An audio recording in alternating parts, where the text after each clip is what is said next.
I'm sorry guys, this video was supposed to come out like 2 weeks ago, but life got in the way. So I had to push it back a little bit. But nonetheless, we're here now. And the dust is settled after Singapore, where Daniel's final act as an F1 driver was denying Lando Norris of a Grand Slam. I ain't gonna lie, the aftermath was emotional. It actually hit me harder than I expected. The realization that an F1 generation is coming to an end. For me, it started with Kimi. Then when Seb announced he'd be leaving the sport, I got hit by some crazy nostalgia. Rose-tinted glasses are real, cause when this guy was dominating, I was literally sick of it. But then, I began to see Seb for who he truly was, and by the time he retired, I was pretty choked up. Living through the Ricciardo era was special. One of the things that made his wins so memorable is they would always feel like something significant. Sometimes when a driver is dominant, celebrations can tend to be a little underwhelming. And I'll speak for myself when I say this, I tend to find the story behind someone's success more meaningful than anything else. It's why Gasly's win in Monza was such a feel-good moment for most fans. The story of him being dropped mid-season, losing his confidence, but then slowly rekindling the fire that eventually led to the crescendo that was the 2020 Italian Grand Prix. I vividly remember all of Ricciardo's wins and the sequence of events that led up to them. Like 2014, bro, I swear, this man was basically Damian Lillard. Down the stretch, this guy was one of the best closers in the world. Ricciardo leading a race was straight up cash money too. The maiden win in Canada was brutal on the cars. From brakes to power units, drivers were dropping out of the race like flies. In the end, 11 retired, with 4 of those being crashes, one at the very start and one at the very end. This one right here between Perez and Massa was pretty big, but you could feel it coming from a mile away. Checo had been holding up everyone for absolutely ages. That is until his brakes hit one of these. Then Ricciardo just said screw it and swooped around the outside of Perez at turn 1. This is one of the earliest memories I have of lick the stamp and send it. Everybody else saw him do that and said, oh, okay, maybe I can do that.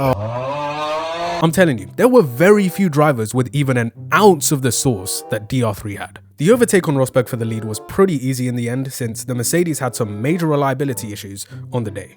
And this was actually a great damage limitation drive from Nico, I won't even lie. But anyway, this video is about Daniel. We get to Hungary and the track is wet. Vettel and Ricciardo started 2nd and 4th respectively. But for some reason, the Red Bull couldn't get off the line, causing the drivers to drop down to 3rd and 6th. But as someone once said, it's not how you start, it's how you finish. Obviously, the rain made it difficult to keep the car out of the barriers, and during the early laps, the safety car made a few cameo appearances, unlike nowadays. And the MVP that nobody talks about from this race was the OG Ver. Not Verstappen, Jean-Eric Vergne. This man, in a Toro Rosso, held up Rosberg, Vettel and Hamilton for nearly 20 laps. Now you're probably wondering why this was good for Ricciardo. Well, since he was on a different strategy to those three, and with much fresher tyres, Vergne's defending prevented them from pulling away and building a gap. This meant that when Danny made his final pit stop, he was only 9 seconds off the lead. Just thought I'd give a quick shout out to this absolute Chad, and like I said before, in the clutch, prime Ricciardo was a sniper. Fresh tyres, 15 laps to go, 2 cars to catch and pass. Some people might want Iguodala, but in this situation, I want Daniel Ricciardo. He was closing by over a second a lap, and in just 5 laps, bro was already hounding Lewis and Fernando. He once again proved why he was one of the best wheel-to-wheel racers in the sport, by pulling off 2 sublime overtakes. Especially this one on Alonso, like, oh! This man will straight up box office, bro. Take me back to the good old days. Shout out to the other 2 podium finishers as well. Alonso finishing 2nd in that Ferrari was absolute insanity. Hamilton finished 3rd after starting from the pit lane was also ridiculous. But Ricciardo was an unstoppable force that day. He went back-to-back in Belgium after Rosberg took his teammate out of the race. And not only was this his last win of 2014, but also the last non-Mercedes victory of the season as well. In a year dominated by the Silver Arrows, Ricciardo managing to win 3 races was phenomenal, especially against his teammate, the reigning 4-time world champion. It was almost inconceivable that this young Australian would come in and outperform a driver who many considered to be unbeatable. Vettel would rediscover his form at Ferrari just a season later, doing exactly what Daniel did in 2014, being the only non-Mercedes driver to win a race, and once again, on 3 separate occasions. 2015 wasn't a great year for Red Bull or Daniel. It was also the debut of this kid right here. And 4 races into the 2016 season, he got chucked straight into the Red Bull and cooked. And having watched that race back again while researching for this video, I realized I hadn't fully appreciated just how good Max's drive was. Like, what he did was and still is genuinely unheard of. Maybe this Antonelli geezer might show us something next year, but for now, Max remains one of one. And it's not even just the fact that he won, it's how he did it. Jumping into a top team mid-season, managing his race to perfection under the pressure of world champions, no mistakes, just straight up clinical driving. Ricciardo was pissed off because Red Bull put him on a 3-stop strategy, which turned out to be the slower option. Had he done a 2-stop like his teammate, he would have easily won, since he controlled like half the race. But hindsight is always 20/20, so it is what it is. That day, Max proved he was a problem. For the rest of the season, Daniel had the edge over him most of the time, but there were numerous occasions where Verstappen was just on a completely different level. Exhibit A, Austria. Exhibit B, Silverstone. Exhibit C, Japan. Exhibit D, Mexico, before he got kicked off the podium. And last, and most definitely not least, Exhibit E, Brazil. His best race of the season by a long way. And if you watch the 4-minute highlights of Max's final stint on Formula One's YouTube channel, you can hear his race engineer just go through the list of drivers he's overtaking like it's nothing. He really didn't give a toss, bro, because how are you doing Ricciardo like this? Oh man, the audacity.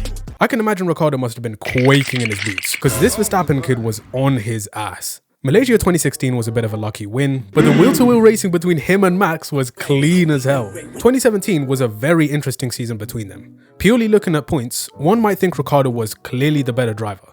But looking a little deeper into the stats, Max had a better head-to-head in qualifying, spent a higher percentage of laps ahead of his teammate, and had the better overall race head-to-head.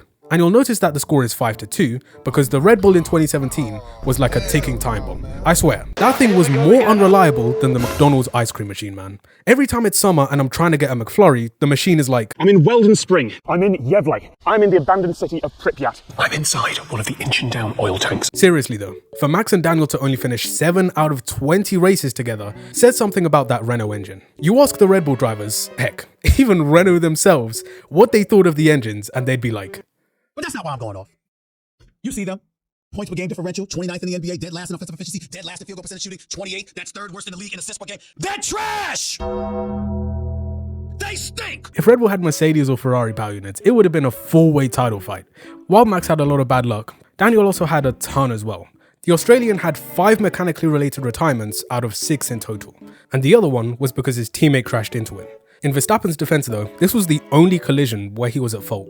He got taken out in Austria and Singapore, then the rest of the time he was getting cooked by his power unit. And if you thought Max versus Renault was a generational battle, just wait till we talk about Alonso versus Honda. Overall, both drivers were very, very good. I'd still say Verstappen was the better all-around driver, but that doesn't take anything away from Ricciardo. He was always there to pick up the pieces when it mattered. His only race win was in Baku, but that's a perfect example of everything Daniel was about. If he sensed even the smallest chance of a win, he'd grab it with both hands. On pure pace though, Max had him on lock, and I think he knew it as well. Red Bull solidified their faith in their rising star by offering a long-term deal to Verstappen before even considering Ricciardo. I mean, obviously. They were also still eager to continue with the Honey Badger, but he had his eyes elsewhere for a couple of reasons. Number 1, to see which engine supplier Red Bull would go with after 2018, and number 2, Max was becoming way too fast.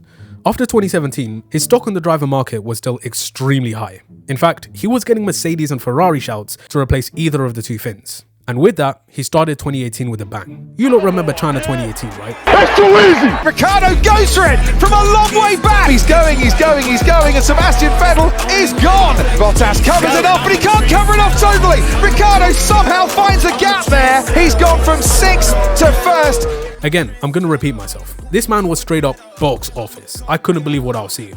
In Monaco, he got his redemption for 2016, but that was all she wrote for the rest of the season. Partly because this guy locked in. This moment in Canada 2018 was the day Max Verstappen changed forever. Okay, maybe not the rage moments, because those will always be deeply ingrained in him. But in terms of on-track performance, he was on fire. Most people look at the stats from that year and think Max was miles better than Danny, when in reality, they were actually pretty similarly matched. Sure, Verstappen has always had the advantage of raw pace and natural talent, but Ricciardo would often make up for that in other ways, namely consistency and racecraft. However, the amount of bad luck this dude had that year, it genuinely made my heart break. I found this Reddit post that listed everything Daniel went through in 2018, which I'll leave a link to in the description. But in summary, he suffered 8 DNFs, 6 back of the grid or large grid drops, issues in multiple practice sessions that ruined his weekend preparation, 2 races running with lower spec power units, and multiple qualifying failures. And that last one really stuck with me, because I remember Japan 2018 like it was yesterday. You know, when I think about everything that transpired that season, I honestly don't blame Ricciardo for leaving.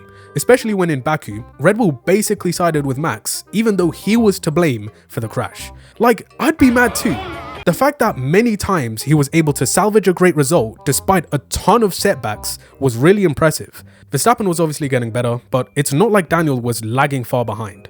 It's just that all season long, he was getting clapped by so many problems that I thought I was watching that one JJK scene where Gojo was straight up violating Miguel. So with that, Ricciardo wanted a new challenge, a place where he could be the lead driver, a reliable environment in which he could build a championship winning team. So where does he decide to move? Renault. Yup, the team responsible for most of his mechanical failures, that's where he wanted to go.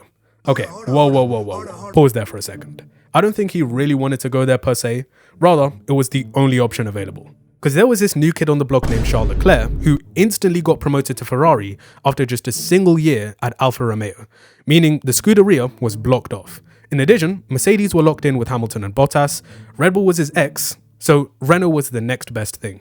Which must have been a sad realization. I also don't know how much of a role Red Bull partnering with Honda was for him. Maybe he based his opinions on the Japanese suppliers off of the days with McLaren and didn't think about the bigger picture. Ultimately, in hindsight, he shouldn't have been so quick to jump ship. But at the same time, I don't think he would have done anything differently if put in the same situation. Renault put everything behind him. And I mean literally, Ricciardo's bank account was healthy. These guys treated him like royalty, except for providing him with a good car. As soon as Daniel discovered the Renault was a tractor, he hit the Jimmy Neutron. Got a blast! After just 1 year into the project, this man decided to hit the jets and run for the hills. Ain't no way am I staying here. Which was kind of a slap in the face to Renault, don't you think? Like, he didn't even give them a second chance. And they improved massively in 2020. Ricciardo that year was also on top of his game. Top 3 on the grid in my humble opinion. Daniel was a different animal. Everything was finally coming together. But before the season had even started, he wanted out. This decision in my view was worse than the one to leave Red Bull, because he didn't even give himself or Renault time to properly marinate. I mean, I guess he was desperate to get into a championship winning car and make the most out of his prime, but you don't achieve that by team hopping unless you're insanely adaptable like Fernando Alonso. Most drivers take some time to get properly integrated into a team, and Daniel didn't give himself that time with Renault. Had he stayed even just 1 more year, this could have completely changed the course of F1 history. For one, he'd probably still be in the sport. Also, Alonso would have never come back. And who would have taken the McLaren seat from the departing Sainz? I want to say Alex Albon, which would have altered the course of his career as well. Anyways, I consider 2020 to be one of Ricciardo's best seasons, up there with 2014, but Renault was just a stopgap for him, a filler episode, before the main plot was supposed to take place at McLaren. In reality though, Lando was hitting the griddy on him almost every race. 2021 wasn't all that bad. Most of you watching remember the moment he silenced all his doubters in Monza. And just like his wins at Red Bull, this one felt special for many reasons. The crazy circumstances, the passion exuded in the celebrations. But unlike the other 7 that came before, this one was slightly different. It was a statement win. A message to all those who said he was finished and that he wouldn't win again. I never left, as he himself put it. Might I also add, it was purely on merit. McLaren managed to find a nice window with setup that enabled Ricciardo to showcase his abilities again. But we can't judge his season based on that one performance. Overall, he was quite far off his teammate because he just couldn't adapt to the McLaren. To this day, I still don't think Daniel nor the team know why he struggled so much. Because I don't know. It still remains one of the biggest mysteries that will never be solved. For a man who should have won Monaco in 2016 and actually won in 2018, I couldn't fathom how he was getting lapped by his own teammate just 3 years later. It really just goes to show that his driving style in the McLaren was a complete mismatch. Seriously, there was less chemistry in that car driver pairing than Lionel Messi with regular people. And if 2021 was a bad dream, 2022 was a complete nightmare. And instead of it waking him up, it ended up getting him fired. Most people could let 2021 slide, you know. A car that's notoriously difficult to drive in the last season of a regulation period. Lando was a lot more accustomed to the awkward nature of the car than Daniel. But 2022 was a clean slate for everyone, a fresh start. There should have been no excuses, yet he still wasn't delivering. They tried to make it work, but ultimately, it failed. And as we know now, they decided to drop him in favour of another Australian. As much as I love Ricciardo's character and personality, as much as he's done for Netflix and the growth of Formula 1, and as much as McLaren appreciated his hard work and team spirit in trying to figure out what was going wrong, in the end, Formula 1 isn't a social club, nor a popularity contest. It's a performance-based sport. Not being able to adapt to the ground effect cars is what truly tarnished his reputation and ended his career. He was given a lifeline by returning to the Red Bull family as a reserve driver, then a full-time seat alongside Tsunoda. In addition, a tyre test at Silverstone last year in which he was apparently within a tenth of Verstappen's pole time. There was a small blip in the middle of last year when he broke his wrist, which opened the door for Liam Lawson to prove his worth, only making the driver situation more complicated. The goal for Ricciardo was always clear: to get back to Red Bull. His performances against Yuki weren't eye-popping by any means. If anything, Tsunoda had the edge in most head-to-head statistics, but the difference between them was pretty negligible. It's just that RB strategies were absolutely horrendous, and it's like they couldn't get it right for both drivers on the same weekend. One race, Yuki was getting screwed, and the next race, it was Daniel. He did have some big standout performances though. Remember Mexico last year where he qualified 4th, out-qualifying Checo at his home race? Or in the Miami Sprint this year where he finished in that same position? Those are the kind of moments that are usually enough to catch the attention of the big teams. But sadly for Ricciardo, they weren't. And with Checo's financial backing and Liam Lawson waiting in the wings, it meant Daniel simply had nowhere to go. F1 left him before he could leave F1. I personally still feel he had more to offer, and given a few races in the Red Bull, would have excelled. But he can only operate at that level if the car is within a very specific window to his liking. Just so happens that Max also likes the same car characteristics. A return to his former team would have been the dream. But in this sport, adaptability is more important now than ever before. With so much young talent, especially in the Red Bull pool, if you can't keep up with the rapid changes that happen, you're gonna get left behind. But a driver like Daniel Ricciardo will never be forgotten. On his day, he was a machine, easily a top 3 driver on the grid during his prime. Was he capable of winning a championship? 100%. But unfortunately, he was met with the era of Hamilton and Mercedes, as well as a teenage Dutchman who just so happened to be a generational talent. He's created so many lasting memories that many F1 fans will cherish forever. Ever so entertaining to watch, even more likable through his charisma and the energy he brought to the paddock. He had a way of connecting with people that nobody could match. And to sign off this video, I'm gonna quote something Alex Jake said, because I think it's perfect. Formula 1 should be very grateful that Daniel Ricciardo stopped by and drove his heart out. I hope you all enjoyed. Let me know some of your favourite highlights from Ricciardo's career down in the comment section below. Please like, share, and subscribe to the channel if you're new to get my latest videos in the future. And as always, I'll see you in the next one.